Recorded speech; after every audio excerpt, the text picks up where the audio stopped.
D'abord, Fracassin, qui va présenter le livre, fait partie, si je ne me trompe pas, d'une des 5 femmes élues à l'Académie française en 2018. On n'y a pas eu 5 en 2018, mais c'est Non, vrai. il y a 5 actuellement en France. Ouais. Et puis, elle est helléniste, traductrice, spécialiste de Parménide, d'Aristote. Je ne continue pas à développer son ouvrage, parce que sinon on va passer la soirée. Et que, donc, elle va présenter le livre Alain Badiou, qu'il connaît bien, puisqu'il y a, dans ce que j'ai lu, il y a eu des rencontres au niveau éditorial, des livres, vous connaissez bien. Et puis Alain Badiou, qui fait l'honneur de vous avez ce livre à une maison d'édition qui est petite, puisqu'il peut écrire et présenter ses ouvrages là où il veut, en France. Et je crois que c'est peut-être un de mes mérites d'avoir trouvé au Mexique la source qui fait ce livre. Donc il nous dira un peu plus finalement sur ce livre au Mexique. Malheureusement, il n'y a pas la photo qui paraît dans son ouvrage, qui est parue dans son ouvrage au Mexique, qui est une photo du tombeau de Trotsky. Donc je laisse la parole à Barbara. Je voudrais d'abord parler de la forme de ce livre. Parce qu'il y a 4 conférences et tu dis au fond que ce dont il s'agit là-dedans, c'est des extensions de la philosophie hors d'elle-même. Il y a par ailleurs le chiffre 4 encore dans des procédures de vérité qui sont, alors je les cite, la science, l'art, la politique et l'amour. C'est-à-dire, au fond, des manières particulières à la fois de penser et de pratiquer la vérité. Tes 4 conférences sont presque 4 procédures de vérité, mais presque. Et c'est ce presque qui m'intéresse, qui a à voir avec le Mexique et une date. Donc ce sont 4 conférences qui ont été faites au Mexique et qui ont été faites en 2006. Les 4 procédures de vérité, je l'ai dit, c'est la science, l'art, la politique et l'amour. Quand on prend les titres des conférences, on a quelque chose sur le cinéma, dont on peut imaginer que c'est de l'art, quelque chose sur la politique internationale, c'est de la politique, quelque chose, mais quoi? Sur la science, peut-être sur l'acte psychanalytique. Ça serait là que je situerais la science, mais c'est une question.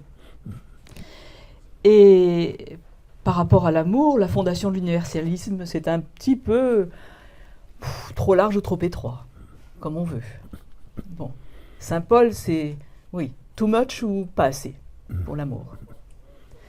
Donc, ma première question, elle porte sur le type de procédure que tu mets en œuvre par rapport aux procédures de vérité qui sont, j'allais dire, ton quotidien.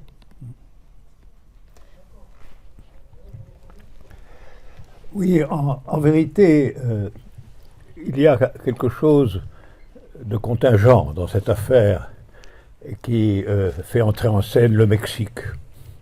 La contingence mexicaine, comme 5e paramètre.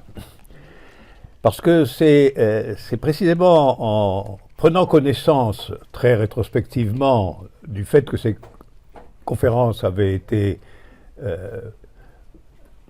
transcrites, éditées, etc. au Mexique lui-même, que je me suis dit que je pouvais les rassembler, au fond presque comme un souvenir de voyage. Les quatre conférences mexicaines, en ajoutant qu'en plus, comme toujours dans les nombres, il y a quelque chose qui ne convient pas. Parce que la 4e n'est pas mexicaine. Celle sur la psychanalyse, elle n'est pas mexicaine. Donc il y a 3 conférences mexicaines qui, si je puis dire, mexicanisent la 4e.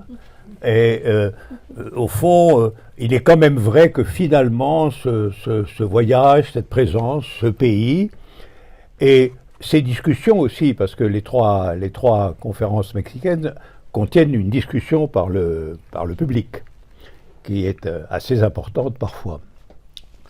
Alors je pense que c'était ça, pour répondre à ta question, c'est au fond un résultat de voyage et de mémoire qui relève effectivement de ce que tu dis quand même, par ce qu'était au fond le programme des conférences. En tant que programme des conférences, c'était malgré tout une sorte de parcours, de partie essentielle de mon travail, mais en vérité, c'était pas ça le projet, c'était quelque chose qui s'était situé au Mexique, dans ce lieu très particulier dont j'avais un souvenir très fort, et que je ne voulais pas laisser tomber par moi-même dans l'oubli ou dans la négligence. Simplement, quand j'ai rédigé et vu les 3 premières conférences, qui étaient effectivement inscrites tout à fait dans les procédures de vérité, là tu as raison, je me suis dit que peut-être il fallait rajouter à cet ensemble qui convoquait au fond les différentes manières de connaître, quelque chose comme ça, les différentes manières d'expérimenter, de connaître et de vivre, qu'il fallait quelque chose de plus, qui aurait été au fond du côté au sens le plus général de la psychologie, mais sous sa forme à mes yeux moderne, c'est-à-dire sur la psychanalyse. Mais c'est un ajout. Donc il y a un grand Mexique et un ajout singulier. Ouais. Eh ben ouais. Ouais. Bon. Alors, je ne vais pas les prendre une par une, mais je vais essayer de dire, moi, ce qui m'a le plus plu dans ce que j'ai lu, le plus arrêté. Bon, le cinéma, tu dis, et tu le dis souvent, que c'est un art de la relation, qui fait advenir des relations nouvelles. Et puis tu dis, à un certain moment, je te cite, « L'abstraction cinématographique est entrée dans une phase consciente. » Bon, c'est vrai, très bien. Ça n'est pas de la consommation d'images, ça n'est pas des relations de communication, ça n'est pas du tout, il n'y a plus rien d'innocent, mais c'est rentré dans une phase consciente. C'est vrai du cinéma ou c'est vrai de l'art moderne? C'est vrai de l'art aujourd'hui en général. C'est entré dans une phase consciente. Je pourrais dire la même chose de la peinture. Ou pas? Donc ça, je crois effectivement que le cinéma contemporain s'inscrit d'une certaine manière dans un mouvement qu'on peut assigner à la procédure de vérité artistique dans sa modernité. Ouais. Si le cinéma est un art particulièrement révélateur sur ce plan, c'est que lui, tout entier, appartient à la modernité. C'est un art nouveau, c'est un art inconnu qui se porte à la connaissance. Et je crois que de ce point de vue-là, il récapitule à sa manière un peu toute une histoire de la procédure artistique, allant depuis, au fond, la représentation, le caractère absolument surprenant de cette copie du réel qu'est le cinéma. Il n'y a qu'à voir comment il a été reçu dans ses origines, avec la stupéfaction de voir, de voir le réel, mais qu'est-ce que c'était que cette vision? Il est allé de ça à, effectivement, une conscience aiguë de sa singularité artistique et de sa singularité, y compris dans le rapport au réel, à l'imaginaire, au symbolique, qui a fait qu'il est devenu un art conscient de sa propre modernité, et non pas un art moderne historiquement, par les faits, par l'histoire. Et je pense que ce point de vue, le cinéma a une fonction didactique assez saisissable sur ce qu'est, au fond, une entreprise artistique contemporaine, parce que sa contemporanéité est double. C'est une contemporanéité historique, factuelle, et c'est aussi, petit à petit, une volonté de s'inscrire dans le monde de l'art tel qu'il est aujourd'hui. Très bien. Alors, juste, ça a cette singularité, le cinéma, d'être un art que tu qualifies un art de l'éternel dans le temps. Ça me paraît tout à fait juste. Je voudrais que tu développes ça à partir de l'idée même que tu oses à peine avancer, mais que tu avances, que c'est un art sacré. Et là, tu mets en parallèle cet art avec la tragédie grecque. La tragédie grecque, c'est quand même, c'est Aristote, c'est la terreur et la pitié. Oh, ça va. Pas la tragédie seulement, grecque, la tragédie grecque, c'est Dieu merci autre chose qu'Aristote. C'est Dieu merci aussi Aristote. Oui, un peu trop. Oui. Ah, ça c'est ton problème par rapport entre Aristote et Platon, c'est l'un de nos grands points d'étrangeté. Hein. De distance. C'est-à-dire que pour moi, Platon est étrange et pour toi, Aristote est étrange. Oh non, pas du tout. Tu as tort. Pas du Parce que je tout. crois que si. Aristote est au contraire absolument commun. Non, mais je crois Il pas. n'a rien d'étrange. Eh ben ça, je n'y crois pas. C'est Platon qui est devenu le grand étranger, en vérité.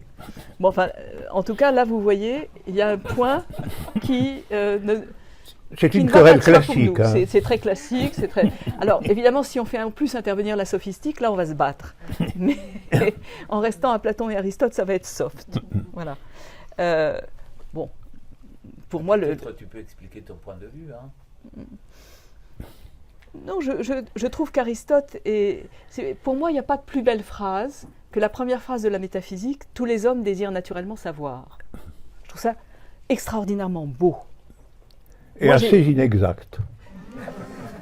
Il Ben, n'est pas vrai que tous les hommes désirent savoir. Non, naturellement, si. Naturellement, encore moins. Ben, justement. Pour moi, oui. Je dirais que naturellement, ils préfèrent en général ignorer. On pourrait en donner de nombreux exemples. Oui, bon, des exemples contingents comme Enfin, pour moi, ce sont des exemples contingents, ce que tu pourras donner. Mais je veux dire, on est là au cœur on peut parler, hein, on a fait des livres ensemble, justement, sur deux manières de faire court, on peut dire, de faire court. Mais absolument. Court avec un S, hein, pas court, parce que nous, on est plutôt long. Mais de manière de faire court, par exemple, sur Parménide. Oui. Bon, tu avais un Parménide platonicien, moi j'avais un Parménide sophiste. Bon, ce qui veut dire qu'on n'attache pas du tout la même importance au langage. Au fond, c'est ça, le point de distance. Et moi, ma manière de flairer le langage, elle est beaucoup plus aristotélicienne et au fond beaucoup plus optimiste que platonicienne. Voilà. Donc, je crois que c'est là le point de vraie discordance entre nous. Et on peut, ou non, dire que ça fait partie de la différence homme-femme. Oh là là. Oui, on a fait un livre là-dessus. Oui, bien sûr. Mais il n'y a pas de question là, aussi. Tu veux en parler un peu ? Oui, bien sûr. Je pense que l'assertion selon laquelle la différence entre le courant platonicien et le courant aristotélicien relève, pour part, peut-être essentielle, d'un rapport différent au langage, j'admettrai la thèse. C'est presque explicite d'ailleurs, dans l'un comme dans l'autre. Absolument. Mais je pense qu'il faut creuser plus profond si on veut savoir de quoi cette différence est le résultat finalement.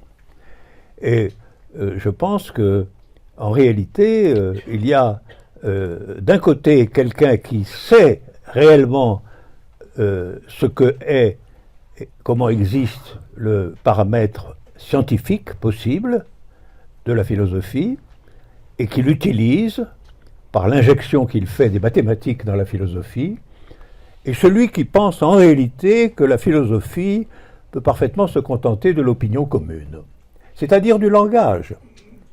Et au fond, Platon a cherché dans les mathématiques un savoir qui ne soit pas strictement langagier. Oui. Je le dirais plutôt formaliste. D'accord. D'accord sur Platon et les mathématiques. Je te laisse ça, je suis complètement d'accord. Maintenant, dire que ce qui n'est pas mathématique, c'est l'opinion, ça, j'en suis déjà moins d'accord. Et dire que le langage est du côté de l'opinion, ça ne me paraît pas intéressant. Je ne vais pas aller te chercher dans tes intérêts. Parce que, d'une certaine manière, je t'entends bien. Je t'entends bien. De même, on pourrait argumenter qu'en fin de compte, le recours systématisé à la figure des mathématiques comme incarnant, au fond, le discours pur, c'est-à-dire entièrement et transversalement conforme à la loi qu'il annonce sur les discours, que ça peut être quelque chose qui au fond, n'est pas forcément d'un grand intérêt pour la philosophie. Je peux l'admettre en un certain sens. Mais moi, je pense que c'est non seulement fondamental, mais une condition d'existence. C'est-à-dire que je pense que la philosophie a existé tout d'abord, finalement, en Occident et dans la tradition gréco-latine, parce que ce sont les Grecs qui ont inventé les mathématiques. Et que c'est une condition historique requise, nécessaire. Et que quand il n'y a pas les mathématiques, il y a de l'opinion, il y a de l'idéologie, il y a de la narration, il y a du point de vue, il y a de la religion, mais il n'y a pas ce que moi j'appelle la philosophie. Même quand les mathématiques sont absentes, hein, c'est-à-dire dans le devenir existentiel de la philosophie, la présence mathématique peut varier. Elle peut être convoquée comme une source ou elle peut être négligée, tout en étant là, à mon avis, dans l'idée tout simplement du discours démonstratif. Et non pas simplement du discours influent ou correct ou politique. Alors qu'est-ce que tu penses du langage au fond, si je peux me permettre? Je pense que c'est avec lui qu'on pense, finalement, malgré tout. Ah, ben, alors... Et qu'on transmet la pensée. Et qu'on transmet toutes sortes d'âneries, de bêtises, de choses fausses, d'ignominies, etc. Mais il faut bien reconnaître que ce n'est pas de ce biais que la science échappe complètement au langage. Elle a tenté elle-même de créer un langage aussi purifié que possible. Rien que pour apprendre aux gens ce qu'est ce langage purifié, il faut utiliser le langage ordinaire. On ne peut pas faire un cours de mathématiques qui soit entièrement dans la langue mathématique. Donc, le langage mathématique, c'est le résultat purificateur, d'une certaine manière, d'un discours qui peut se prétendre conséquent, c'est-à-dire organisé, déclarant ses axiomes, ses principes de connexion et développant ces connexions ensuite. Il est cela, et cela, évidemment, a modifié d'une certaine façon, comme on le voit chez Platon, de façon explicite et déclarée, ça a modifié le rapport général du langage à la catégorie de vérité. Et c'est ça qui a fait naître la philosophie. Tu vas encore dire pourquoi pas? Non, mais j'aurais envie... En fait, ça va trop nous éloigner, mais j'aurais eu envie, à partir de là, de te demander de parler de la caractéristique universelle de Leibniz, qui est une mathématisation absolue, et qui est une quête de mathématisation absolue, et qui est une mathématisation absolue des pensées et du langage. Bon, vous voyez la caractéristique, la mathésis universalis de Leibniz, c'est lorsque Leibniz tente, comme d'autres un peu avant lui et comme d'autres un peu après lui, Frege par exemple, de chiffrer, de mathématiser, de pouvoir dire en langage mathématique, mais comme nativement mathématique, toutes nos pensées, toutes les pensées humaines. De manière à ce que, quand il y aura deux philosophes qui seront assis sur un divan gris, ils ne puissent pas dire autre chose que calculez-mousse, calculons. Et on verra bien qui se trompe. Oui, mais bien sûr, mais ça, c'est évidemment une position indéfendable. Parce que justement, la mathématique n'est pas la philosophie. Il faut pas, je ne dis rien de tel. La philosophie ne commence pas, comme les mathématiques, par des axiomes qui ne portent leur légitimité que par les conséquences, qui peuvent changer, qui peuvent être expérimentés par leur contraire, etc. Et la philosophie ne peut pas non plus être dans un régime logique de connexion absolument vérifiable, de repérage par rapport à un système d'axiomes, etc. Donc ce que je dis simplement, c'est que l'existence des mathématiques, comme discipline autonome, comme discipline qui a ses propres principes, est une nécessité pour qu'il y ait la philosophie.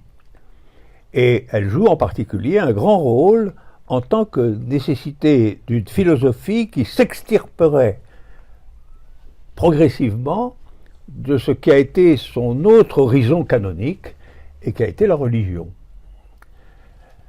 Voilà.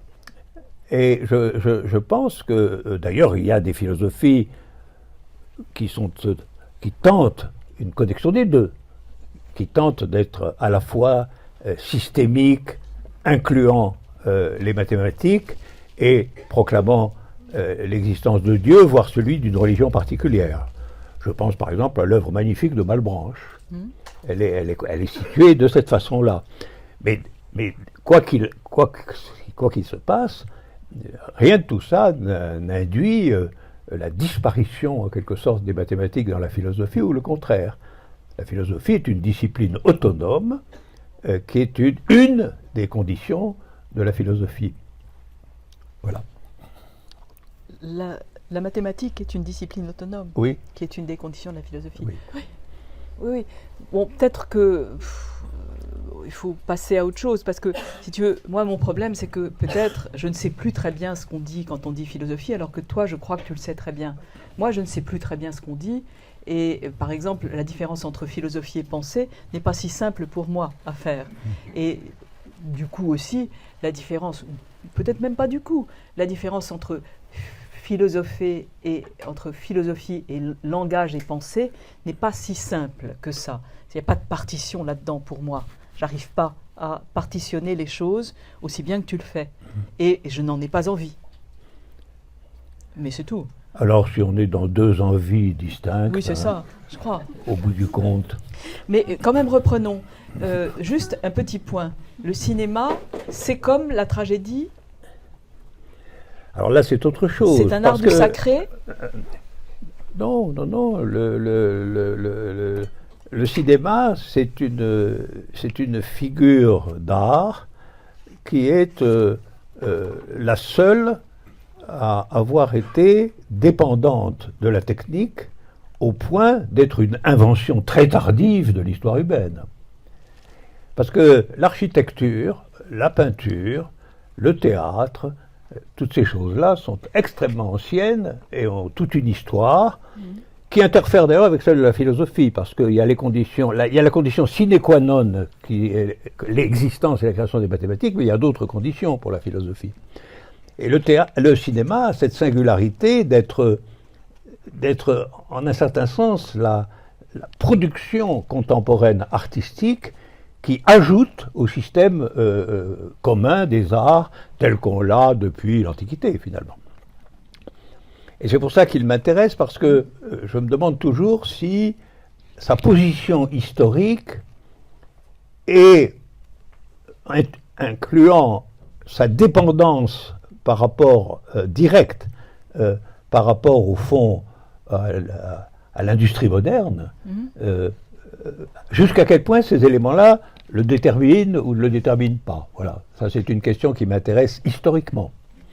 Et j'ai toujours présent à l'oreille le grand texte de Malraux sur le cinéma qui se termine par, la dernière phrase, c'est « Par ailleurs, le cinéma est une industrie ».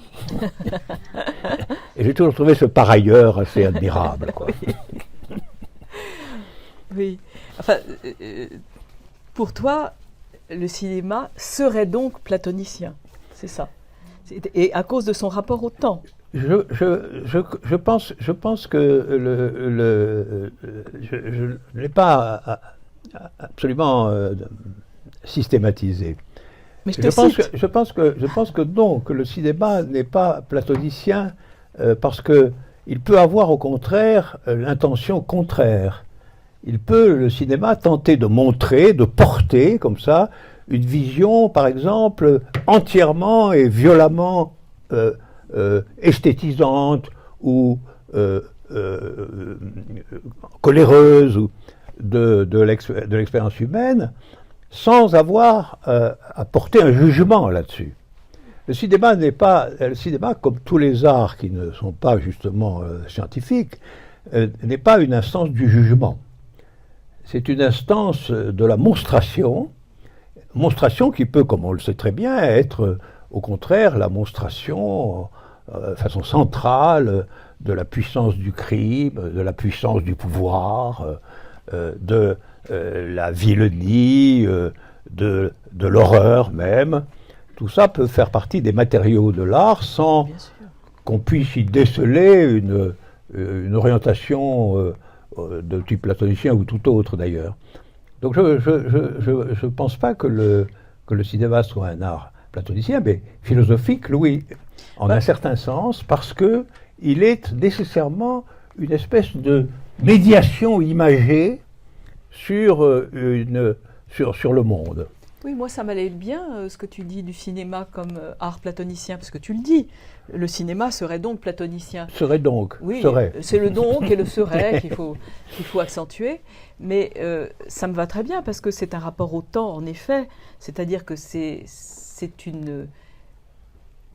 un rapport d'éternalisation,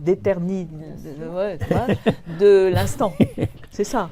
C'est-à-dire que, d'une certaine manière, l'instant du cinéma devient aussi un instant d'éternité. Oui, s'il est réussi, voilà. s'il a la puissance de conserver véritablement ce qu'il propose à la vue. Mais ça, moi je trouve ça très convaincant, ça. Enfin, c'est bien ça, le bon film. Oui, d'accord. Mais alors tu serais en train de dire qu'un bon film, c'est ce qui est platonicien. Ben non, moi je m'en fiche d'appeler ça platonicien. Bon. C'est pas mon problème. Il me semblait que tu avais dit le temps, image mobile de l'éternité. C'est parce que non, j'ai repris ta citation. et je trouve que je suis pas sûre que entre Platon et Aristote sur le temps, on arrive là à faire une différence par rapport au cinéma. C'est ça que je veux dire. Oui. Il n'est pas plus platonicien, il est en un certain sens grec, si tu veux. Bon. Et on pourrait tenir bon l'idée qu'il y a un kairos de l'instant qui, lui, justement, passe à l'éternité. Donc, Platon, Aristote, les sophistes, tout ça, ça marche. Ça ne me dérangerait pas, tu vois. Oui, le cinéma serait polyphilosophique. Oui, serait... Bien, laissons-lui cet attribut. Oui, voilà. Pourquoi pas. Il parlerait plusieurs langues. Il parlerait plusieurs langues. Ça, c'est bien vrai, là. Oui, c'est ça. Plusieurs langues. Bon. Donc, il était mieux quand il était muet, finalement. Plus platonicien quand il était muet. Voilà, ça je le crois. Voilà. Ouais, et on constate donc les ravages du langage. C'est trop facile.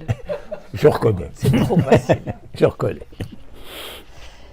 Alors, en fait, ce qui m'a le plus passionné là-dedans, c'est ta deuxième conférence sur les réflexions philosophiques sur la politique internationale que tu as faite là-bas, donc, et véritablement, il y a un lieu et un temps. Et en même temps, nous venions d'avoir une conversation sur le titre que nous pourrions donner à notre collection qui va sûrement continuer, parce que en fait, notre rapport est un rapport éditorial, c'est-à-dire que depuis, je ne sais pas combien d'années, mais beaucoup, nous avons ensemble des collections, une ou des collections, chez des grands éditeurs, Le Seuil, puis Fayard, et puis maintenant Flammarion.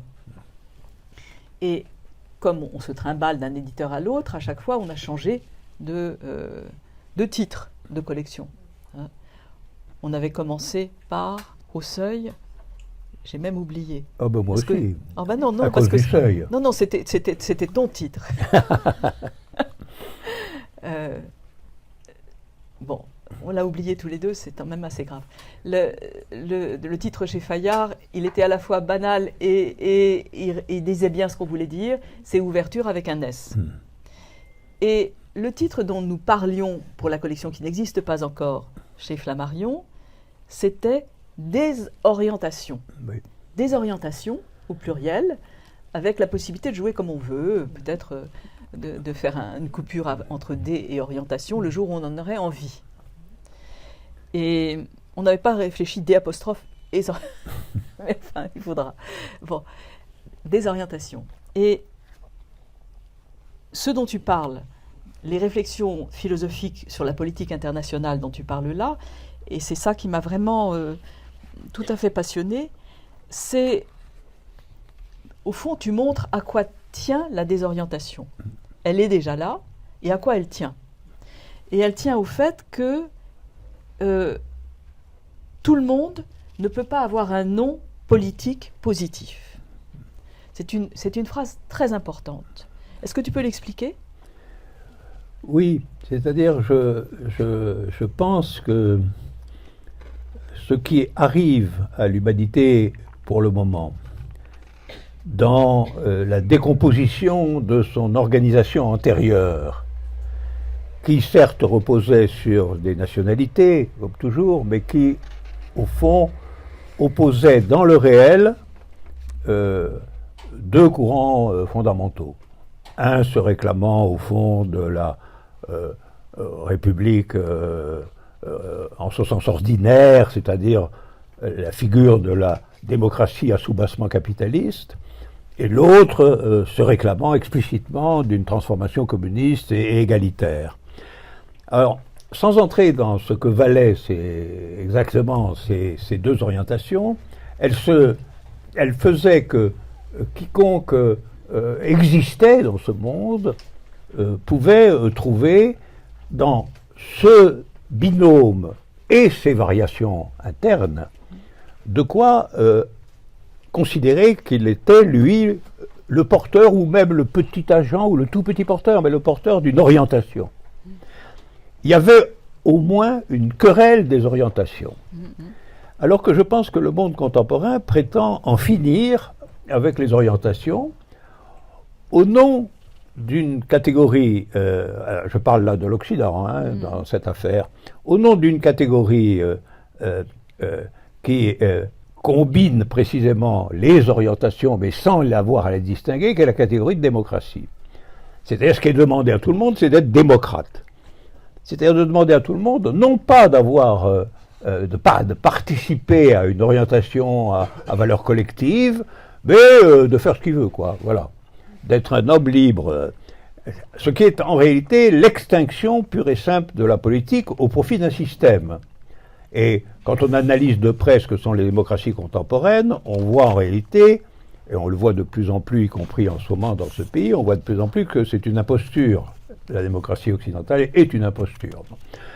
Et c'est-à-dire qu'elle ne constitue pas véritablement un nom politique défendable pour la collectivité comme telle. Elle est simplement ce qui autorise le capitalisme à se présenter comme émancipateur, c'est-à-dire à dissimuler en réalité que ce qui commande le développement historique n'est pas du tout la liberté des gens, mais leur enchaînement monétaire. Voilà. Alors, de ce point de vue-là, je pense vraiment que la désorientation, c'est-à-dire c'est bien le fait que dans cette mêlée qui continue à opposer abstraitement la démocratie à ce qui a changé de nom maintenant, qui s'appelle le totalitarisme, dans cette on prive les gens d'une méditation et d'une participation effective à une orientation définie. On leur fait simplement un certificat d'appartenance, voilà. Et en général, il finit par être géographique, en gros, c'est-à-dire les Français, c'est un pays démocratique, donc tout le monde est démocrate, sauf quelques ahuris. De l'autre côté, la Chine, c'est totalitaire, alors méfions-nous des Chinois, etc., etc. Alors je pense que la position actuelle, c'est en réalité une progressive disparition de la politique. On ne sait plus très bien ce que c'est que faire la politique. Parce que faire la politique, c'était défendre un nom politique positif au nom de soi-même, même si ce soi-même était le soi-même d'un groupe. Ceci a été défait. Il n'y a plus que des événements enchaînés, on ne sait pas trop comment. Le récit est devenu très difficile à faire. Et je pense que, en réalité, il y a une dissolution de la politique dont l'expérimentation singulière est en effet aujourd'hui la désorientation. Et ça, je pense que ça s'est passé il n'y a pas si longtemps. Mais ça, en tout cas, en 2006, tu le savais. Voilà. Et ça m'a, comment dire, passionné, justement. Ah ben c'est pas ça, je peux le dire. Ça va être depuis encore avant. Ça relève d'une expérience absolument personnelle, oui. Qui a été, qu'on pourrait appeler la figure de l'échec de mai 68 et de ses conséquences. Donc je savais quelque chose comme ça dès le milieu des années 70 et en tout cas au début des années 80. Oui. Parce que la manière dont cet épisode s'était soldé en fin de compte par une espèce de rien stupéfiant, à mes yeux, hein, et la reprise en main, de la situation par les politiciens les plus véreux qui soient, voilà. Quand je voyais qu'après tout ça, après tous ces efforts, après ce travail dans les usines, etc., on me demandait d'admirer Mitterrand, j'ai compris que c'était la catastrophe.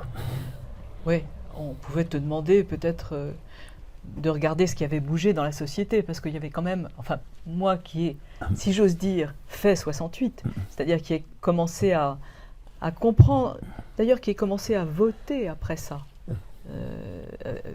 Quand même pas au moment de Mitterrand, mais juste après. C'était encore pire. Oui, mais justement, il fallait s'impliquer. Oui. Mais je veux dire, je trouve que beaucoup de choses ont profondément changé, pas en politique, mais dans ce qui fait notre quotidien sociétal.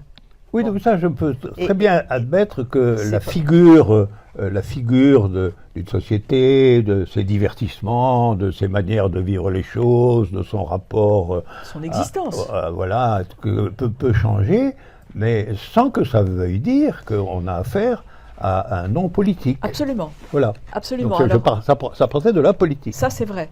Enfin, je comprends très bien. Alors maintenant, essayons d'être un tout petit peu plus, comment dire, futuriste. Qu'est-ce qu'il faut faire ? Tu dis, il faut trouver de nouveaux noms et trouver une nouvelle logique. Tu peux nous en parler de ça ? Ah ben, si je pouvais en parler abondamment, tu le ferais ? Je ferais même ma campagne électorale. Hein. Bon, tu serais pas élu. En dépit de mon hostilité à ce système. Mon hostilité à ce système s'effondrerait. Non. Si. Quand même, donne des exemples de ce que tu appellerais... Alors, parce que pour nouvelle logique, tu peux en parler. Oui. Vraiment. Et j'aimerais bien que tu nous en parles. Mais donne des exemples de nouveaux noms. Tu peux pas, ça ? Mais les nouveaux noms doivent suivre les nouvelles logiques. Moi, je maintiens les vieux noms à partir du moment où j'estime que on a donné ces vieux noms à des choses qui ne les méritaient pas. Par exemple, je pense que la Russie des années 50 ne justifiait pas son appellation d'État communiste. Voilà. Et donc, évidemment, d'une certaine manière, ça affectait le nom aussi communiste. Parce que à partir du moment où ce qui lui correspond est de toute évidence infidèle à ce qu'il a été, d'une part, et d'autre part à ce qu'il devrait être, ça veut dire que le nom est corrompu.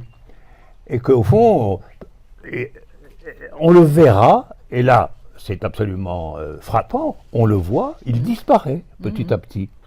même ceux qui le portaient, à savoir les dirigeants de la Russie, ne le prononcent plus. Et donc c'est une dénomination qui se produit dans ce cas-là. Et au fond, c'est ce que je voulais dire, c'est qu'après l'exaltation autour des noms, les mêmes noms dont mai 68 a été chargé, ce qu'on a vu, c'est qu'en réalité, ces noms n'avaient plus de support. Ils étaient devenus flottants et insignifiants d'une certaine manière, et qu'on était au contraire dans une désorientation, dans une perte des noms dans la surface de la politique mondiale. Et alors, côté logique, en revanche, cela, tu as il me semble, des propositions très concrètes à expliciter. Bon, il n'y a plus, ce qui est démis, ce n'est plus le sens des noms, c'est la dialectique. Ce qui veut dire que il n'y a pas une opposition et un tiers terme qui vient les surmonter. Ça n'est plus comme ça que ça se passe. Alors, est-ce que tu peux nous dire, à l'aide des négations, justement, comment ça se passe?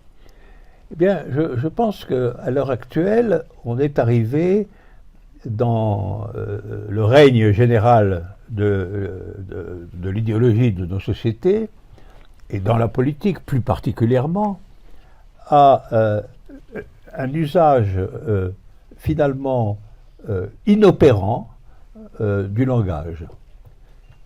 C'est-à-dire que comme il n'y a plus de vrais noms politiques, la politique elle-même est devenue un discours qui est un discours strictement formel. Flottant et purement formel. C'est-à-dire un discours qui, d'une certaine façon, n'a d'intérêt que soit négativement de protester, mais de protester dans l'élément de la négation, simplement, sans être porteur d'un nouveau nom de la politique. Ça, c'est ce qu'on voit toujours. Et pour du côté du pouvoir, c'est en réalité de ne faire que ce qu'il est en état de faire en tant que pouvoir, sans prononcer vraiment non plus de noms politiques pertinents. Donc il y a une disparition des noms de la politique par rapport à une époque où tout le monde, c'était très exagéré, mais enfin où il y avait la possibilité d'une force de dire quelque chose. Voilà. Au moins de dire quelque chose. Et de dire quelque chose, et de dire quelque chose dont on pouvait même convoquer certaines réalisations ou certaines figures du faire quelque chose. Aujourd'hui, on n'en est plus là, il y a la décomposition des noms, et on peut dire que, comme procédure de vérité, la politique disparaît, purement et simplement. Et je crois qu'aujourd'hui, il n'y a plus de politique. Voilà.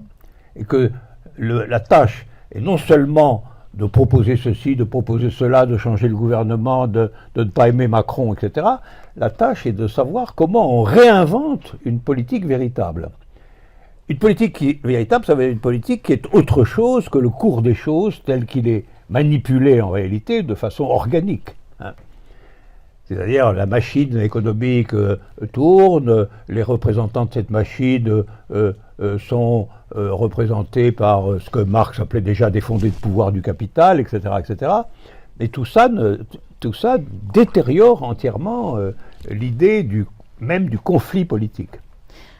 Alors, au fond, il y a une question qui me trotte comme ça dans la tête, c'est que même si je pense tout à fait que ce que tu dis est malheureusement sensible tous les jours.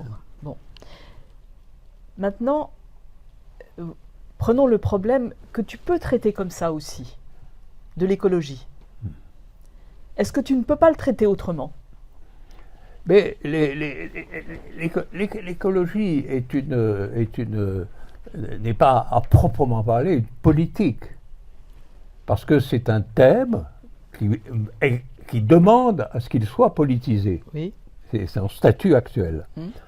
Sa politisation, telle qu'il l'a conçue, est restée entièrement interne au système parlementaire dominant, et les protestations que ça entraîne sont des protestations contre le pouvoir dominant. Ok, mais d'une certaine manière, ça n'est pas une politique.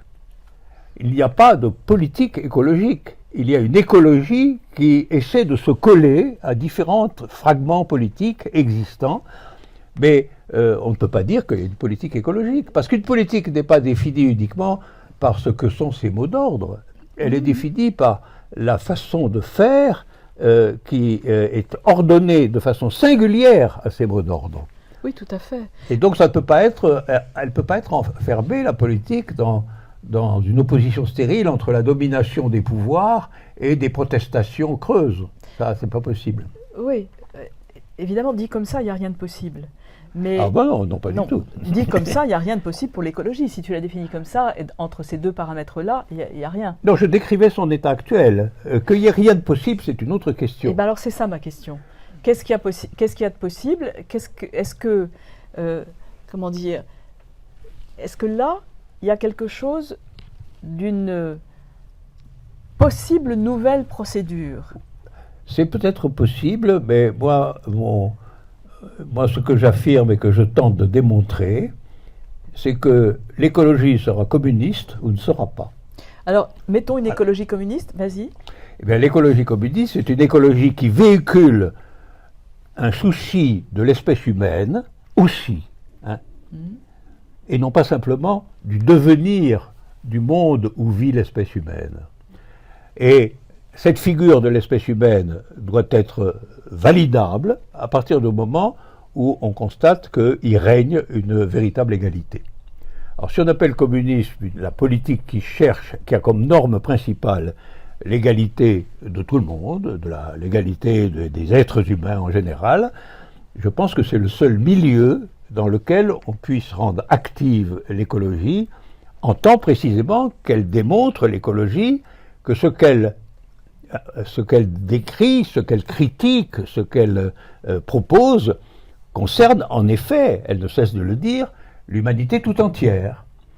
Et que donc il y a une potentielle égalité écologique, naturellement. Même les milliardaires n'arriveront pas à se planquer sous leurs billets. Oui, ça leur tiendra trop chaud. Mais quel est le rapport entre l'espèce humaine et le monde? Mais le rapport entre l'espèce humaine et le monde, il est évident. L'espèce humaine est l'espèce qui a le pouvoir de transformer le monde. Ce que n'a ni le cochon ni le buffle. Voilà. Oui, c'est une espèce animale très singulière qui a pouvoir sur le monde. Mais si ce pouvoir, elle le laisse à sa désorientation, en réalité, elle est condamnable, l'humanité, en tant qu'elle est en train de sacrifier sa propre existence. Et ça n'est possible de revendiquer pour l'humanité un droit quelconque à faire ceci ou cela, bien sûr, au regard du fait qu'il ne faut pas détruire la planète, mais déjà au niveau du fait qu'il faut que ce soit dans une proposition égalitaire, puisque la question du monde et de sa survie elle concerne tout le monde. Ça me paraît suffisamment, générique pour que ce soit acceptable par tous, ce que tu es en train de dire. Mais c'est pas du tout accepté par partout. Pour l'instant, c'est pas accepté parce que c'est problématiquement, capitalistiquement problématique. Oui. Mais comme proposition, on est tous d'accord. Oui, mais ça, c'est évidemment le fait que tous d'accord en politique, c'est pas suffisant. Voilà. Parce que c'est le faire organisé du tout le monde d'accord qui compte. Oui. Et ça, c'est ça que j'appelle communiste. Ce que j'appelle communisme, c'est l'invention et la pratique effective qui peut se prouver dans les décisions prises que l'humanité est considérée comme un ensemble de gens qui sont égaux. Voilà. Et l'expérience à l'heure actuelle flagrante, c'est que dans un régime qui reste dominé universellement aujourd'hui par le capitalisme, l'écologie ne peut pas avancer parce qu'elle n'a pas, en réalité, de proposition égalitaire véritable. Elle continue à protéger des positions hiérarchiques. Et donc, à dire que dans l'humanité, il y a des animaux plus forts que les autres. Qui, les hommes? Oui, chez les hommes, il y a des animaux... Chez les hommes? Chez les hommes, oui. Chez les hommes, il y a des animaux meilleurs. C'est ça l'inégalité. Oui, c'est ça l'inégalité. Je ne suis pas sûre que ce soit une proposition enfin, de quels écologistes parles-tu, évidemment? Ah non, je ne dis pas ça. Je dis que le capitalisme, c'est ça. Ah oui, ben ça, on est tous d'accord. Eh ben voilà, on est tous d'accord, mais ça n'a pour Et l'instant ça ne fait pas d'effet pratique. Ça, oui, voilà. Voilà. Donc c'est... Et alors? And so what? Eh bien alors il faut que soit restitué à sa vigueur originelle et à son sens véritable le communisme comme politique de l'égalité absolue. C'est pas en votant des lois sur l'immigration qu'on va avancer. Oui, et c'est en faisant quoi? Eh bien en faisant le contraire. Non mais... Mais au fond, c'est ça le point. En faisant que, au regard de toute situation politique, elle doit être examinée et décidée avec comme critère, est-ce que dans cette situation politique, les gens sont traités égalitairement ou est-ce qu'ils ne le sont pas? En général, c'est faisable. Et qu'on ne vienne pas nous dire que c'est pas possible parce que si on fait ça, alors on va s'affaiblir par rapport aux Mamelouks ou aux Américains. Ce qui va être inévitablement ce qui va être dit.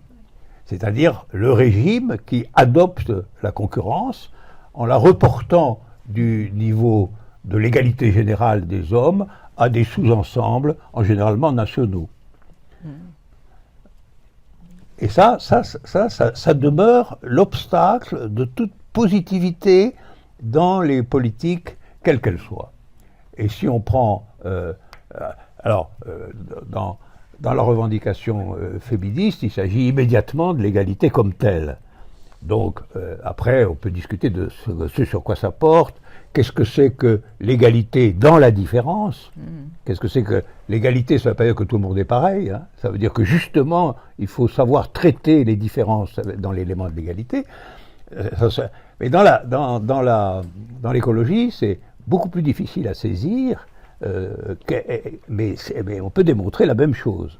C'est une écologie qui ne serait pas armée d'une figure communiste de l'égalité humaine n'aboutira pas parce qu'elle laissera se constituer dans le monde à tout moment et en ce propre sein des inégalités du rapport à la nature. Oui, moi je serais bien d'accord avec tout ça. Elles sont déjà constituées, donc il s'agit d'aller contre maintenant. Oui, bien sûr. Puisqu'elles sont constituées. Bon, qu'est-ce qu'ils sont constitués? Les inégalités sont là. Ah ben elles sont là, oui. Donc, mais bien sûr. On peut penser qu'il n'en faut pas. Mais maintenant, comment faire pour qu'il n'en faut pas, pour qu'il n'y en ait pas? Là, on en est tous à s'inquiéter. Mais parce que d'une certaine manière, il y a eu un abandon, une perversion des hypothèses contraires, des hypothèses qui essayaient de pratiquer ça. Et c'est pas étonnant. C'est un renversement très important du fait que l'homme est un animal hiérarchisé depuis toujours. Hein. Il y a toujours eu des chefs, des gens qui obéissent, même dans la moindre tribu, c'était déjà comme ça. Et depuis le néolithique, avec la figure étatique de la politique, c'est absolument comme ça. Donc c'est sûrement pas simple, et c'est sûrement quelque chose qui demande suffisamment d'attention pour que, par exemple, les entreprises sincèrement communistes qui ont commencé dans le siècle dernier ont de toute évidence finalement échoué. Il faut donc savoir pourquoi, analyser pourquoi et recommencer. C'est une entreprise qui change le destin de l'humanité dans sa figure générale. C'est donc pas simplement une politique de gestion locale. Absolument. Et donc, il faut la prendre à sa racine et recommencer. Voilà. Bien. Alors, qu'est-ce qui a changé depuis ce que tu as écrit là? Depuis 2006. Depuis 2006. Le désordre a grandi. Le désordre a grandi parce que d'une certaine façon, en 2006, c'était encore perceptible les derniers échos de ce que j'ai proposé d'appeler la deuxième étape du communisme. Je pense que, j'en dis un mot là, simplement pour la situer, je pense que le communisme, qui est une entreprise gigantesque, qui est une entreprise de changement malgré tout de l'humanité tout entière, est une figure qui dépasse de beaucoup la figure ordinaire de la politique, de la prise du pouvoir, etc. Ça, c'est autre question. Et du coup, il y a des étapes. Alors, il y a eu une première étape du communisme qui est son invention, sa thématisation, sa proposition, ses premiers groupes politiques, etc., qui se fait en fait, grosso modo, au XIXe siècle jusqu'à la guerre de 14, quelque chose comme ça, et où on voit déjà apparaître des figures en réalité corrompues du communisme sous la forme des grands partis sociaux-démocrates en Allemagne et en France. Partis qui vont démontrer qu'ils ne sont pas communistes en acceptant et en s'engageant vaillamment dans la guerre de 14. Ils auront donc montré que, alors, dans la politique réelle, leur nationalisme était plus constitué que leur égalitarisme. Et ils étaient très contents qu'on aille tirer sur les Allemands. Voilà. Ça, c'était le spectacle qui a détruit la première étape, d'une certaine manière, parce que c'était par ailleurs des sociodémocrates qui se réclamaient de cette première étape. Après, il y a eu une seconde étape qui, évidemment, a été constituée à partir de la prise du pouvoir par les communistes en Russie à la suite de la guerre de 14. Et je pense que on a vu progressivement, de façon compliquée, on a vu que là aussi, il y avait un hiatus. Et au fond, on peut dire ceci, dans la première étape, ce qui a fait objection décisive, c'est la figure nationale, le nationalisme, qui a été à l'arrière-plan de la guerre de 14 comme idéologie principale. Dans la deuxième étape, ce qu'a fait absolument obstacle, c'est à mon avis l'État. Le nationalisme, c'est un peu la même chose d'ailleurs, mais sous sa forme. C'est-à-dire la figure, l'idée qu'on va transformer la société uniquement par le moyen d'un État unifié et fort. Et ça, on peut l'appeler l'étape de l'État-parti, voilà, où le Parti communiste prend le pouvoir et devient une nouvelle figure de l'État. Et cette figure de l'État a montré que dans son mouvement propre, elle ne pouvait plus rester égalitaire. C'est-à-dire qu'il s'est constitué une classe étatique dominante, et le parti est devenu cette classe dominante, de telle sorte que l'expérience communiste s'est achevée et s'est dissoute finalement à travers la figure de l'État. Rappelons à ce propos que Marx considérait comme une tâche fondamentale du pouvoir communiste le dépérissement de l'État. Il avait bien vu que l'État était un traquenard intraversable, si l'on peut dire, par la volonté communiste. Alors maintenant, il faut entamer la troisième étape. Voilà. Tu nous en parles ? Oh là là, ça va devenir un meeting. Hein. Non, je peux en parler qu'en disant que ça commence par le bilan, que ça commence très naturellement par un bilan un peu raisonnable, nourri, des deux premières. Et on sait quand même qu'il s'agisse du nationalisme guerrier d'un côté, ou qu'il s'agisse ensuite de la constitution prolongée et non pas provisoire, de plus en plus consolidée d'un parti-État, que ces deux options sont des options mortelles pour l'hypothèse communiste. C'est déjà pas mal. On peut arrêter là, où je peux te poser encore une question qui est de nous réexpliquer, de nous expliquer de plus près pourquoi tu as eu besoin, ou tu as eu envie, de parler de psychanalyse à la fin.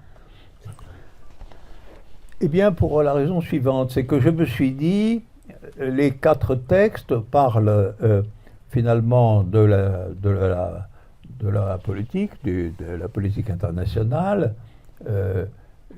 Il parle un petit peu en passant de la science, mais en vérité, il ne parle pas de cette figure de tentative scientifique très singulière qu'est la psychanalyse dans le champ de la folie. Donc il ne parle pas, si l'on peut dire, du sujet humain comme tel.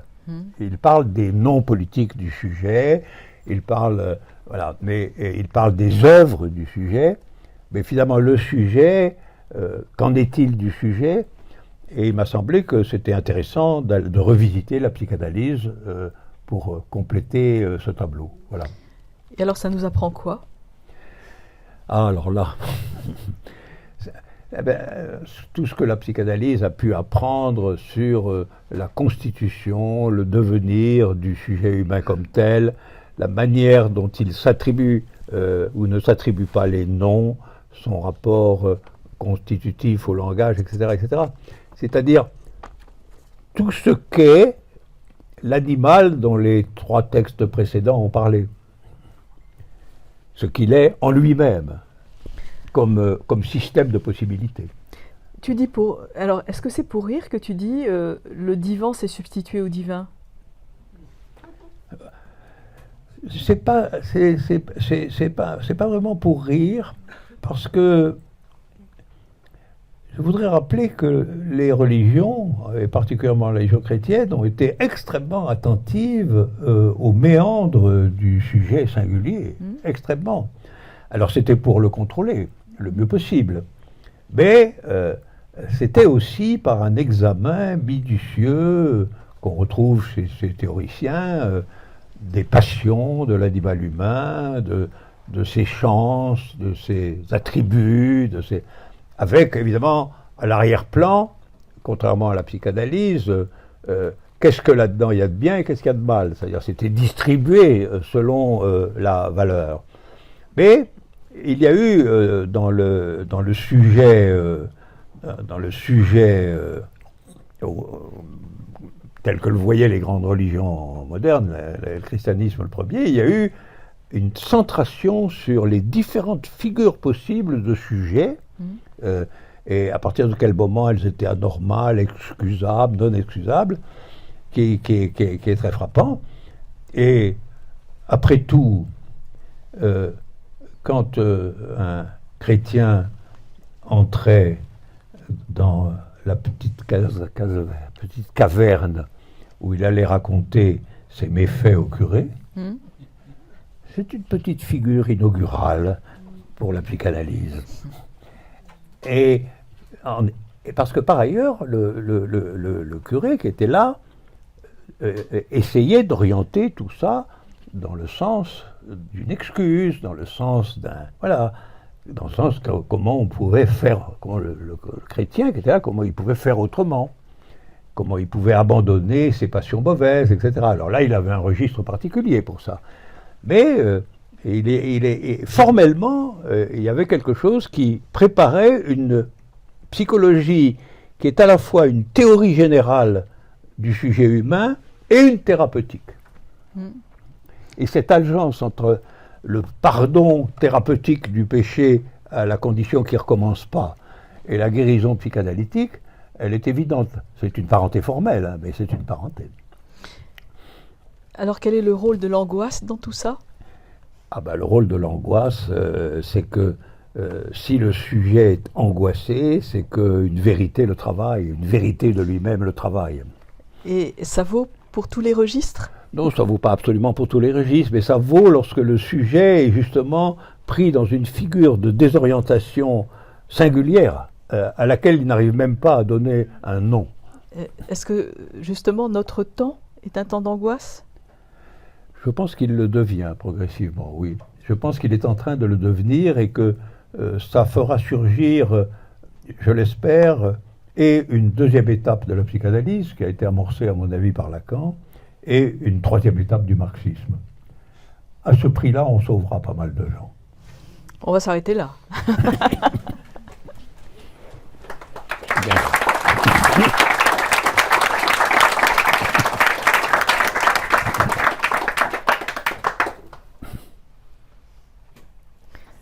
On peut ouvrir la discussion? On peut discuter? Oui. Alors je reviens sur ce que vous avez appelé tout à l'heure un ajout singulier, c'est-à-dire le quatrième texte. Vous parliez aussi de faire, tout à l'heure, dans un contexte international ou politique. Bon, il se trouve que j'ai fait la passe à l'école lacanienne de psychanalyse, la première du nom, donc celle qui a été créée par Jean Alouche, Guy Le Goffet, Mayette Guittard et quelques autres. Il se trouve aussi que hier, dans le Carnet du Monde, les proches d'un défunt lui ont rendu hommage par ces mots de René Char. Nous sommes ingouvernables. Le seul maître qui nous soit propice, c'est l'éclair qui tantôt nous illumine et tantôt nous pourfend.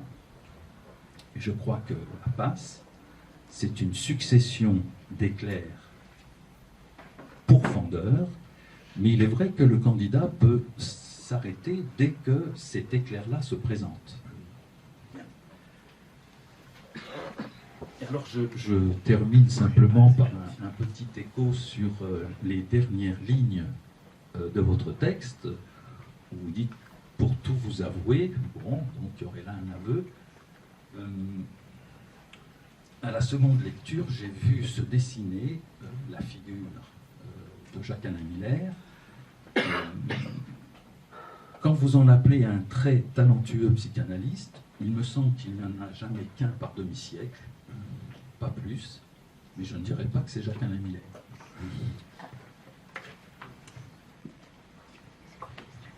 Vous préférez répondre pour prendre d'autres questions? Non, là c'était... Je ne sens pas de réponse.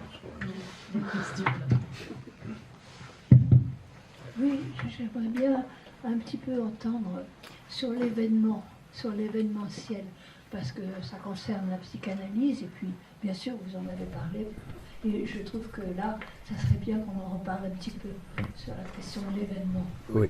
Ça concerne aussi la psychanalyse, mais pas seulement dans ce que vous avez écrit. Voilà. Alors, évidemment, la question de l'événementiel est à la fois étouffée et aiguë dans les périodes de désorientation. Parce que les périodes de désorientation sont aussi des périodes où on n'est pas dans le sentiment de travailler aux conséquences de quelque chose qui est arrivé, qui existe. L'événement, c'est ça. L'événement, c'est quelque chose qui arrive, et au nom de quoi, parce qu'il est arrivé, on se sent, je ne dis pas projeté, mais qu'on se sent apte, qu'on se sent le désir de participer à quelque chose. Voilà. Et j'ai raconté dans mon autobiographie récente un événement de ce genre. Pour moi, mai 68, ça a bouleversé mon sentiment politique lorsque j'ai participé à une manifestation, à un défilé, où étaient mêlés vraiment des étudiants et des ouvriers, et où nous allions vers l'usine en grève de la ville, qui était Reims, de telle façon que nous y étions accueillis dans un réseau de discussion qui aurait été considéré avant comme tout à fait impossible. Donc c'était un événementiel subjectif, voilà. Et je pense que dans les situations du type de celle du maintenant, il y a quand même ce que j'appellerais une obscure attente événementielle. Va-t-il enfin se passer quelque chose? Voilà. Va-t-il se passer quelque chose? Ou sommes-nous condamnés indéfiniment à la situation actuelle où se fait ce qu'on n'a pas envie qu'il se fasse, mais on n'y peut rien, recommençons, voilà, et dont le symbole finit par être la réélection de celui qu'on n'aime pas, quoi. Et ça, c'est l'anti-événement par excellence. C'est le recommencement. Voilà. Alors, effectivement, je crois qu'aujourd'hui, nous sommes dans une période d'attente événementielle. Et la caractéristique de l'événement, c'est évidemment qu'on ne peut pas vraiment le prévoir. Donc, l'attente événementielle, peut-être, mérite quand même d'être entretenue parce qu'elle portera l'attention collective sur ce qui se passe, même peut-être à une certaine distance, même peut-être pas tout de suite à votre porte, etc., mais qui méritera d'être traité comme un événement, c'est-à-dire comme quelque chose dont les conséquences sont réellement transformatrices et porteuses de signification dans la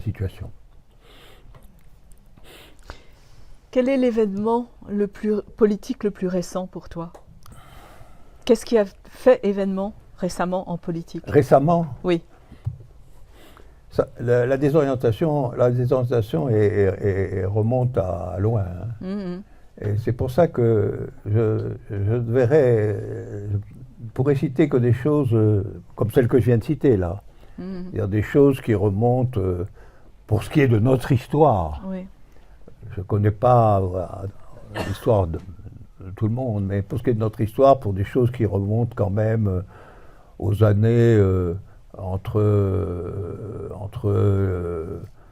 les années 50 et les années 80-90, quelque chose comme ça, enfin pour penser large.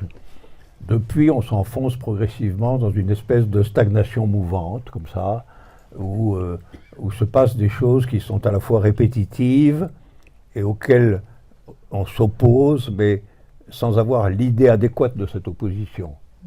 On s'y oppose comme si...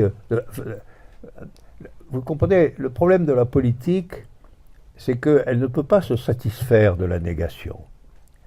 C'est une grande erreur d'imaginer que nier quelque chose, même avec une grande force, ça suffise à faire une politique.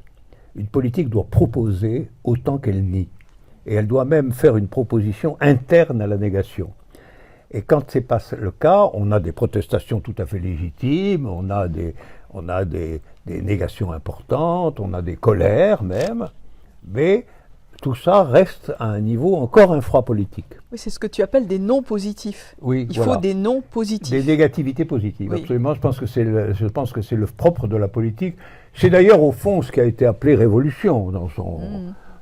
Les grandes révolutions, on les étudie du point de vue de ce qu'elles ont abattu, mais aussi du point de vue de ce qu'elles proposaient comme raison d'être de ce qu'elles avaient abattu, de ce qu'il fallait abattre. Aujourd'hui, on retombe sur l'idée qu'il n'y a pas vraiment de politique, entre autres choses, en effet, on peut le dire, parce que la figure événementielle est d'une extraordinaire pauvreté.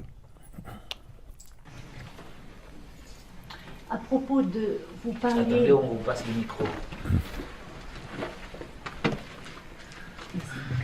J'aurais souhaité savoir ce que vous entendiez par égalitarisme par opposition à un communisme étatique que vous critiquez. Quels seraient les arguments en faveur d'un tel nouveau nom politique, selon vous?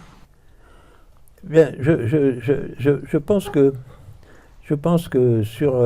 sur la question ce qui embarrasse, me semble-t-il, à certains égards, l'état actuel du féminisme contemporain, si vous permettez à un homme d'en parler, reprenant ainsi, enfin, devant tout le pouvoir, il me semble, moi, à l'observer du dehors, c'est que c'est un égalitarisme qui finalement est abstrait, parce qu'il s'alimente uniquement de la négation du pouvoir. C'est-à-dire, il indique qu'il y a eu, dans une longue période, un pouvoir masculin. Voilà. Que ce pouvoir masculin, les femmes l'ont supporté plus ou moins tout un temps, et qu'une bonne partie d'entre elles, aujourd'hui, ne le supportent plus, et que donc, elles sont en négation de ça, à laquelle on donne différents noms, etc. Mais ce dont cette négation est porteuse devrait être une nouveauté, parce qu'il s'agit malgré tout de réclamer une égalité dans la différence. Et si on ne dit qu'il faudrait que les femmes soient traitées comme les hommes, etc., on n'introduit pas d'idée novatrice de la différence. Ah oui, qui dit ça? Voilà. Hein? Qui dit ça? Je peux ajouter que Marx l'a écrit. Égal n'est pas semblable. Absolument, Oui. absolument. Oui, bien sûr. Et c'est la question, c'est toute la question de l'interprétation qu'on donne de la dialectique et de la fonction de la négation. Et je pense que lorsqu'on a affaire avec évidence à une inégalité qui exige l'égalité, il faut savoir dans quel réseau de différence se maintiendra l'égalité, justement. Ou bien est-ce qu'elle faudra que soit sacrifiée la différence. je pense que l'humanité a intérêt à maintenir qu'un homme et une femme, c'est pas la même chose. Évidemment. Mais Tout à fait, parce que ça peut être égalitairement, extrêmement créateur. Et ce qu'il s'agit, c'est de mettre fin aux créations qui se réclament de la différence entre hommes et femmes dans une figure maintenue, inégale. Mais qu'est-ce qui va être proposé, qu'est-ce qui est proposé si cette figure de l'existence de l'homme et de la femme est revendiquée et constituée comme égalitaire, mais dans la différence. Ça me rappelle, à un moment donné, Mao Tse-tung, qui disait un peu n'importe quoi parfois, a dit, et qui était très partisan de l'égalité homme-femme, il a dit, les femmes sont la deuxième moitié du ciel. Alors, deuxième moitié du ciel, c'est, au fond, un mélange, c'est-à-dire, il entendait visiblement par deuxième moitié du ciel quelque chose de différent, parce que le ciel n'a pas de moitié, justement. Donc c'était la création, en vérité, demandée d'une moitié du ciel, mais il ne disait rien non plus, finalement, sur qu'est-ce que cette égalité, cette considération en Chine, tout à fait remarquable, hein, parce que l'égalité homme-femme en Chine, ça n'existait pas du tout, cette constitution égalitaire dans la figure de jamais le partage en deux du même ciel, qu'est-ce qu'elle pouvait donner comme transformation effective et comme production nouvelle de l'existence des femmes et des hommes. Et ça, à mon avis, le féminisme peut être tout à fait créateur, ça j'en suis persuadé, si il surmonte le moment purement abstrait et politiquement en même temps trivial, qui est d'exiger sur toutes les questions qu'il n'y ait pas de supériorité acquise de la masculinité. Voilà. C'est-à-dire, si le fait que ceci va créer quasiment une humanité nouvelle, et ce que je crois, est constitutif. oui, juste, c'est marrant parce que ciel, c'est Tien. Hein. C'est Tien, en chinois, ça veut dire Dieu. C'est comme ça qu'on traduit Dieu. Oui. Donc c'est quand même assez intéressant. C'est la deuxième moitié de Dieu, une femme. Oui, mais c'était ça qu'il voulait dire. Oui, c'est ça qu'il voulait dire. Voilà. Donc ça, c'est déjà un pas de côté. C'est-à-dire que on sort de la dialectique, évidemment. Oui. Et ce dont il s'agit tout le temps, c'est de quel pas de côté peut-on faire? Oui, je serais d'accord avec ta formule. Je peux poser une question? C'est un peu une interprétation en même temps, si je peux me permettre. C'est-à-dire, votre livre est construit par quelque chose d'homogène, c'est que Barbara a relevé toute une série de conférences de 2006, et puis il y a un événement qui est un choix fait par vous, parce que au moment où il s'agit d'introduire quelque chose de nouveau, vous faites un choix, le choix de la psychanalyse. C'est surprenant ça, parce que moi, toute une série de conférences, et à un moment donné, vous faites les choix d'introduire quelque chose de nouveau. En partie, vous avez répondu à Barbara de façon encore plus forte que dans le livre, parce qu'à vous suivre, on pourrait entendre que finalement, l'avenir de l'homme, c'est le marxisme de la main de la psychanalyse. J'ai toujours pensé que le marxisme tel qu'il est constitué, le marxisme seul, était très difficilement porteur d'une théorie effective de l'égalité que cependant il prônait. C'est-à-dire qu'en fin de compte, quand on se pose les questions égalitaires véritablement, on sent que ce qui fait défaut souvent, c'est la création. Parce que l'égalité est nommée dans les conditions de l'inégalité. C'est-à-dire qu'il y a une inégalité par rapport à une égalité qui elle-même se définit, si dans sa définition, est corrompue par l'inégalité. Et ça, c'est tout à fait important, que la protestation égalitaire doit toujours éviter le piège de réclamer l'égalité dans la maintenance, en réalité, du régime dominant de l'égalité et de l'inégalité.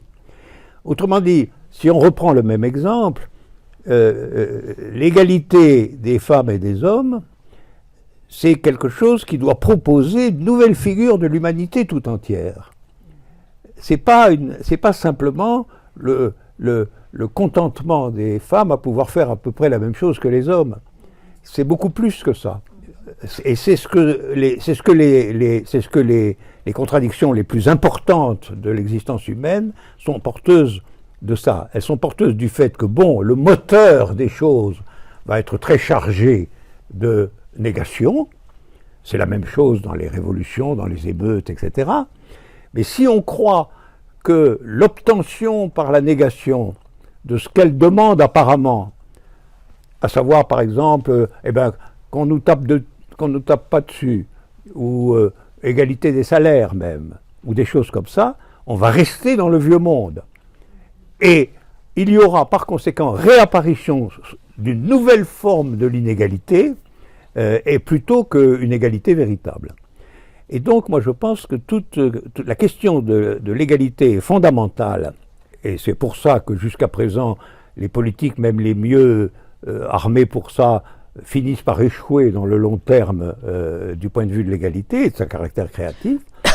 C'est que il y a toujours un moment où la négation l'emporte du point de vue de la subjectivité combattante, si je puis dire. Mais il ne faut pas traiter toutes les contradictions comme si c'était une guerre où il y a un vainqueur. Parce que, en réalité, dans les questions significatives de l'égalité, il s'agit de créer une nouvelle figure de l'humanité. Et que tout le monde soit persuadé et constate qu'elle est nouvelle. Pas simplement les femmes, mais les hommes aussi. C'est-à-dire que vous diriez que le marxisme a échoué sur cette question, quand même. Ah oui, il s'en est pas beaucoup occupé d'ailleurs. Hein. Il faut dire les choses comme elles sont, il s'en est pas beaucoup occupé. Il a été posé, ça a été posé comme une chose, comme une inégalité, mais on a laissé courir. Hein. Mais le marxisme a échoué sur beaucoup de questions. C'est bien pour ça qu'il était en voie de disparition. Mais je pense que la principale de ces questions, il a échoué sur l'État. Et l'État, ça comporte aussi les réglementations sexuelles. Hein. Mais il a échoué sur l'État. Il a reconstruit un État fort peu adapté à des transformations réellement essentielles.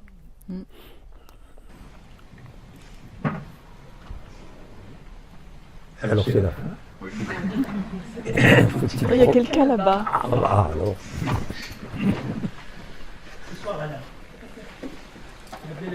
Ah, mais je te vois là, oui. Ouais, un micro. Tu veux pas un micro? On t'entend pas. Une question. Alors, c'est facile de faire remonter à ton livre, le petit manuel de l'esthétique, où dès la première page, pour expliquer le nouage de l'art et la philosophie, tu dis une matrice analogique me vient à l'esprit. Donc ici ton maître, Lacan, et tu dis que la position du philosophe au regard de l'art, ou de figures multiples de l'art, elle est à l'image de la fonction qu'opère le maître par rapport à l'hystérique. C'est comme si tu dis que tu confères au philosophe cette procédure d'opérer la psychanalyse en scannant, si vous voulez, et évaluant l'art. Ou alors, si on peut valider ce que j'ai appelé, moi, une fois, lors des journées Badiou, c'était en 2018, réception ontologique de l'événement, est-ce qu'il faut toujours utiliser la psychanalyse à chaque fois? Pas nécessairement, non. Pas nécessairement. Comme catégorie, entre autres. Comme catégorie, entre autres. Mais elle est incontournable. Non, je pense que la psychanalyse est une modalité singulière qui rend compte de ce que sont les transformations d'un sujet. Mais il ne faut pas... Alors, du coup, un sujet, dans n'importe quoi, il y a un sujet. Donc, elle peut prétendre s'occuper de tout aussi. La psychanalyse de l'État, ça marche? Non, ça ne marche pas, justement. Mais justement, je pense que il faut maintenir l'autonomie relative de ce que j'appelle les 4 procédures de vérité, à savoir l'art, la science, la politique et l'amour. Je pense qu'elles sont porteuses, ces catégories, de figures justement de la différence, de l'identité, de l'égalité, de l'inégalité, de ce qui est fort et de ce qui est faible, etc., qui sont à chaque fois singulières. Alors ça n'empêche pas qu'on puisse de temps en temps passer de l'une à l'autre pour tenter de bien comprendre ce qui se passe. Mais il ne faut jamais oublier que ce ne sont pas des procédures identiques. Et ce ne sont pas des procédures identiques, sauf au niveau de leur caractère dialectique ou de leur figure de négation, où ça peut arriver. Mais je pense qu'il faut maintenir le fait que le système complet des vérités dont l'humanité est capable a 4 formes essentielles. C'est aussi une chose, je crois que la deuxième étape du marxisme a sous-estimé. Elle a quand même pensé finalement que la politique était la loi générale de tout. Et comme la politique était représentée par l'État, l'État est devenu le juge de tout. Ça n'a pas marché. Et ça n'a pas été communiste.